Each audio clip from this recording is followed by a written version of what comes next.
الحمد للہ رب العالمین والصلاة والسلام علی سید الانبیاء والمرسلین وعلی آلہ واصحابہ وازواجہ وذریاتہ واہل بیتہ اجمعین اما بعد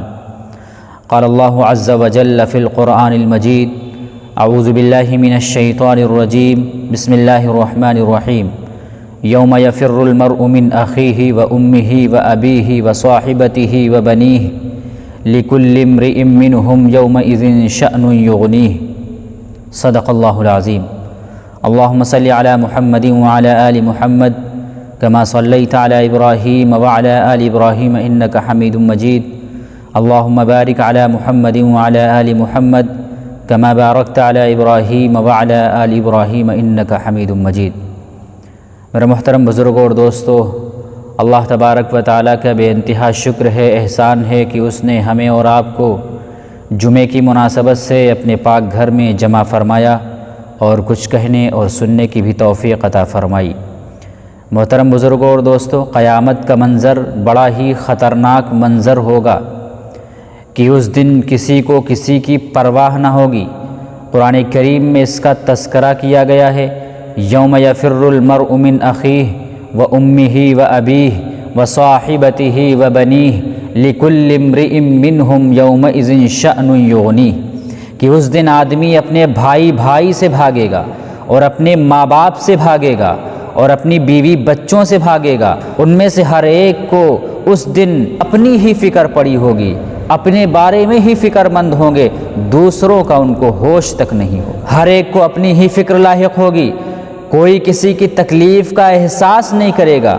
وہ دن بڑا ہی ہولناک دن ہوگا۔ قرآن کریم میں اللہ تبارک و تعالیٰ نے قیامت کی ہولناکی اور انسان کی پریشانی کو یوں بیان فرمایا ہے کہ یا ایھا الناس اتقوا ربکم ان زلزلۃ الساعۃ شیء عظیم یوم ترونها تذہل کل مرضعۃ عما ارضعت وتضع كل ذات حمل حملها وترى الناس سكارى وما هم بسكارى ولكن عذاب اللہ شدید۔ یہ لوگوں اپنے پروردگار کے غضب سے ڈرو، یقین جانو کہ قیامت کا بھونچال اور قیامت کا زلزلہ بہت بڑی چیز ہے جس دن وہ تمہیں نظر آئے گا۔ اس دن ہر دودھ پلانے والی ماں اپنے بچے کو بھول جائے گی جس کو اس نے دودھ پلایا، اور ہر حمل والی عورت اپنے حمل کو گرا بیٹھے گی، اور تم لوگوں کو یوں دیکھو گے، تمہیں لوگ یوں نظر آئیں گے کہ وہ نشے کی حالت میں مدہوش ہیں، حالانکہ وہ نشے میں نہیں ہوں گے، بلکہ اللہ کا عذاب بھی بڑا سخت ہوگا۔ ایسی سختی کے عالم میں، ایسی بے چینی کے عالم میں، ایسی پریشانی کے عالم میں اللہ رب العزت والجلال 7 خوش نصیب افراد کو اپنے عرش کے سائے میں جگہ عطا فرمائیں گے۔ ان 7 قسم کے افراد کو عرش الہی کے سائے میں جانے کا یہ عظیم فائدہ ہوگا کہ اس ہولناک دن کی ہر تکلیف، ہر مصیبت، ہر پریشانی اور گھبراہٹ سے محفوظ اور مامون ہو جائیں گے۔ یہ لوگ نہایت اطمینان اور سکون کے ساتھ عرش کے نیچے ہوں گے۔ حضور صلی اللہ علیہ وسلم نے حدیث مبارکہ میں ان 7 افراد کا ذکر فرمایا ہے۔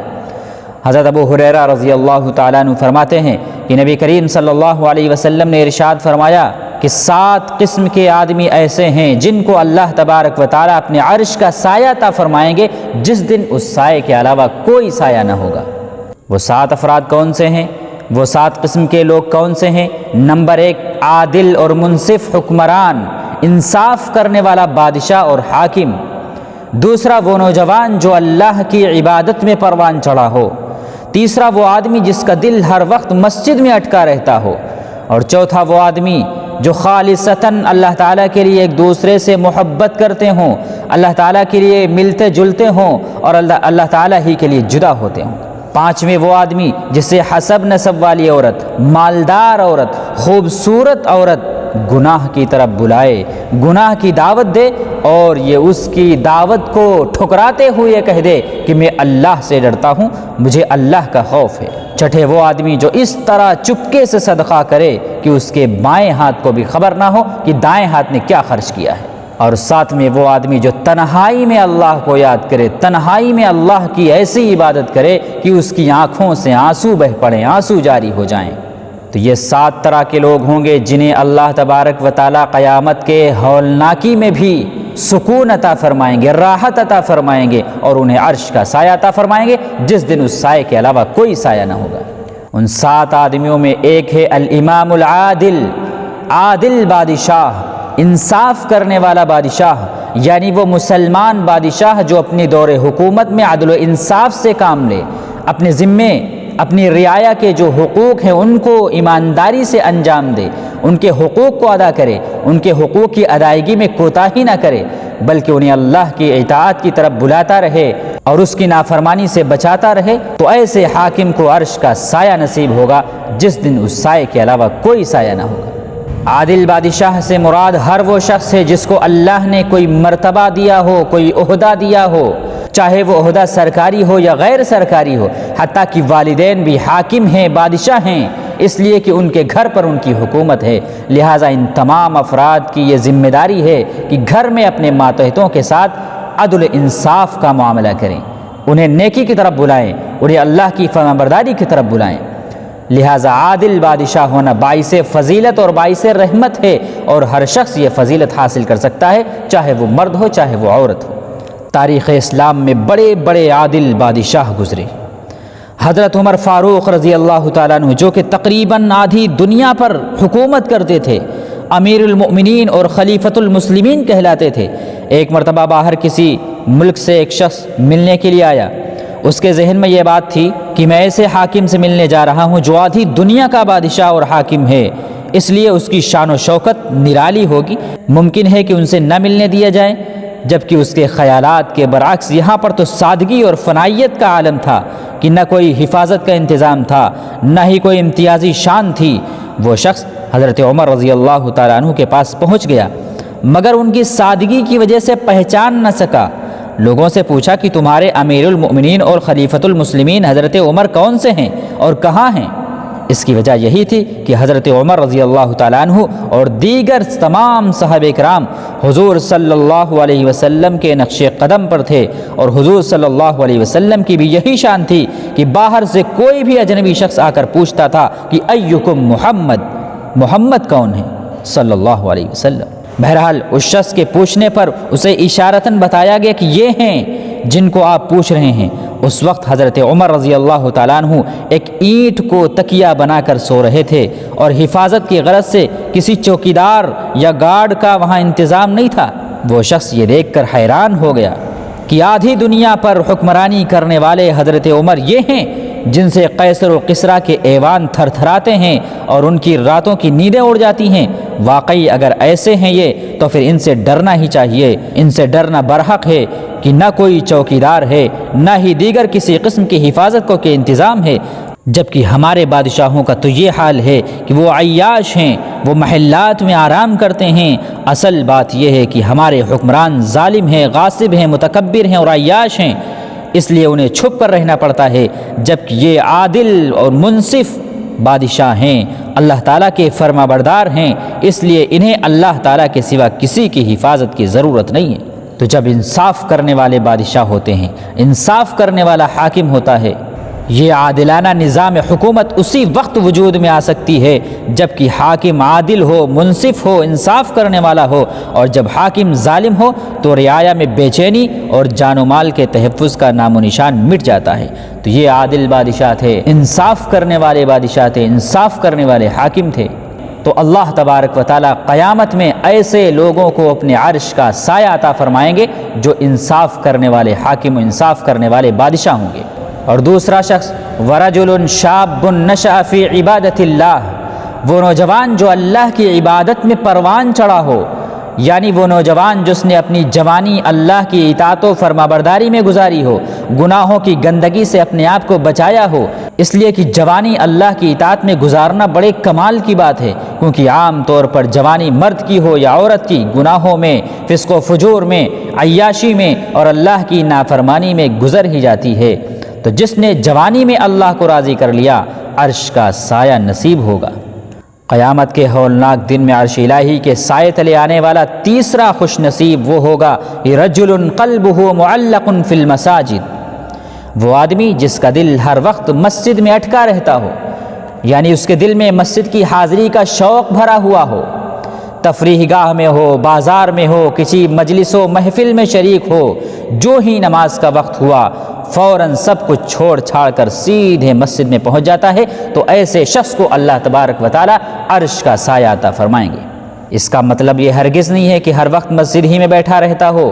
گھر نہ جاتا ہو، نہ ملازمت کرتا ہو، نہ کام و کاج کرتا ہو، نہ بازار جاتا ہو، نہ دوست و احباب سے ملاقاتیں کرتا ہو، بس مسجد ہی میں پورے سال کا اعتکاف کر کے بیٹھ جائے، یہ مطلب نہیں ہے۔ مطلب یہ ہے کہ دنیا کے تمام جائز کام کرتا ہو، اللہ اور اس کے رسول کے تمام حقوق کو بجا لاتا ہو، بیوی بچوں کے ساتھ اچھا سلوک، ان کے حقوق کو ادا کرتا ہو، رشتہ داروں سے ملتا جلتا بھی ہو، مگر مسجد کو بھی نہ بھولتا ہو۔ جہاں کہیں بھی ہو اس کے دل میں، اس کے دماغ میں فکر سوار ہو کہ نماز کا وقت ہوگا اور میں مسجد حاضر ہو جاؤں گا، تو ایسے شخص کو بھی اللہ تبارک و تعالی عرش کا سایہ عطا فرمائیں گے۔ اور چوتھا شخص، رجلان تحابا فی اللہ اجتمعا علیہ وتفرقا علیہ، وہ دو آدمی جو خالصتاً اللہ تعالیٰ کے لیے ایک دوسرے سے محبت کرتے ہوں، اللہ تعالیٰ ہی کے لیے ایک دوسرے سے ملتے جلتے ہوں اور اللہ تعالیٰ ہی کے لیے جدا ہوتے ہوں۔ عام طور پر دنیا میں ایک دوسرے سے جو دوستی ہوتی ہے، محبت ہوتی ہے، وہ کسی نہ کسی مقصد کے تحت ہوتی ہے، کسی نہ کسی غرض کے تحت ہوتی ہے۔ کسی سے اس کے عہدے اور مرتبے کی وجہ سے محبت ہوتی ہے، کسی سے اس کے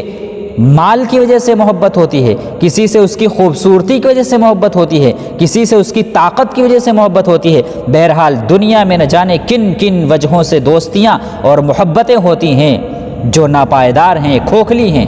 ان تمام دوستیوں میں اور ان تمام محبتوں میں اعلیٰ اور افضل اور پائیدار محبت وہ ہے جو کسی سے اللہ کے لیے ہو۔ تو جو دو لوگ اللہ کے لیے محبت کرتے ہیں تو ایسے دو شخصوں کو اللہ تبارک و تعالی قیامت میں اپنے عرش الہی کا سایہ عطا فرمائیں گے۔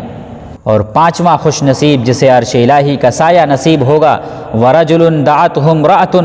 مَنْصِبٍ وَجَمَالٍ فَقَالَ إِنِّي أَخَافُ اللَّهَ، وہ جسے اعلیٰ حسب نسب والی مالدار و خوبصورت عورت گناہوں کی طرف بلائے اور یہ کہہ دے کہ انی اخاف اللہ، میں اللہ سے ڈرتا ہوں۔ کسی عورت سے ناجائز تعلقات قائم کرنے کے لیے نہ جانے لوگ کیسے غلط اور ناجائز حربے استعمال کرتے ہیں، طریقے استعمال کرتے ہیں، اللہ ہم سب کی حفاظت فرمائے۔ بہرحال اگر کوئی شخص اللہ کے خوف سے، اس سنگین گناہ سے، اس بدترین گناہ سے اپنے آپ کو بچا لے، مواقع ہونے کے باوجود، مواقع میسر ہوتے ہوئے اپنے آپ کو گناہوں سے بچا لے، کوئی رکاوٹ نہ ہو گناہوں کی، پھر بھی اپنے آپ کو گناہوں سے بچا لے، ایسے مرد مجاہد کو اللہ تبارک و تعالی قیامت کے روز عرش الہی کا سایہ عطا فرمائیں گے۔ اور چھٹا خوش نصیب جسے عرش کا سایہ نصیب ہوگا، وَرَجُلٌ تَصَدَّقَ بِصَدَقَةٍ فَأَخْفَاهَا حَتَّى لَا تَعْلَمَ شِمَالُهُ مَا تُنْفِقُ يَمِينُهُ، وہ آدمی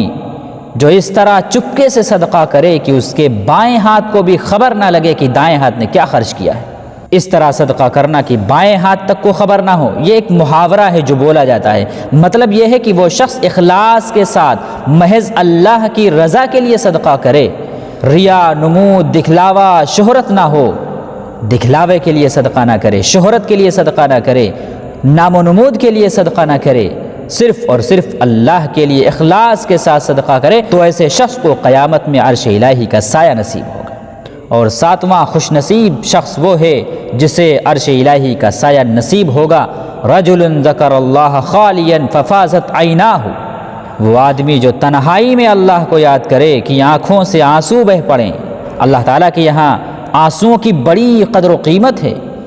ایک حدیث میں ہے جس کا خلاصہ یہ ہے، آپ صلی اللہ علیہ وسلم نے ارشاد فرمایا کہ کوئی گھونٹ اللہ تعالیٰ کو اتنا پسند نہیں جتنا غصے کا وہ گھونٹ پسند ہے جو آدمی پی جائے، اور کوئی قطرہ اللہ تبارک و تعالیٰ کو اتنا پسند نہیں جتنا آنسو کا وہ قطرہ پسند ہے جو اللہ کے خوف سے نکلا ہو، یا شہید کے خون کا وہ قطرہ پسند ہے جو دین کی سربلندی کے لیے راہ خدا میں بہا ہو۔ اللہ تعالیٰ کی یاد میں، اللہ تعالیٰ کی عبادت میں، علیحدگی میں بیٹھ کر اگر کوئی شخص روئے تو یہ عمل اللہ کو اتنا پسند ہے، اتنا پسند ہے کہ اس کی نہ صرف مغفرت فرما دیتے ہیں بلکہ قیامت کے روز اسے عرش کا سایہ بھی نصیب فرمائیں گے۔ یہ 7 قسم کے افراد ہیں، بروز قیامت اللہ تبارک و تعالی یہ انعام عطا فرمائیں گے جبکہ اس دن عرش کے سوا کسی قسم کا سایہ نہ ہوگا، اور ہر ایک گرمی کے سبب سخت تکلیف میں ہوگا، اس وقت یہ لوگ اللہ کے عرش عظیم کے سائے میں اطمینان، سکون اور راحت میں ہوں گے۔ دعا فرمائیں کہ اللہ تعالی ہمیں بھی ان خوش نصیب بندوں میں شامل فرما دیں۔ اللہ تبارک و تعالی ہمیں ان باتوں پر عمل کرنے کی توفیق عطا فرمائے۔ جن حضرات نے سنتیں ادا کی ہوں وہ سنتیں ادا کر لیں۔ وآخر دعوانا ان الحمد للہ رب العالمین۔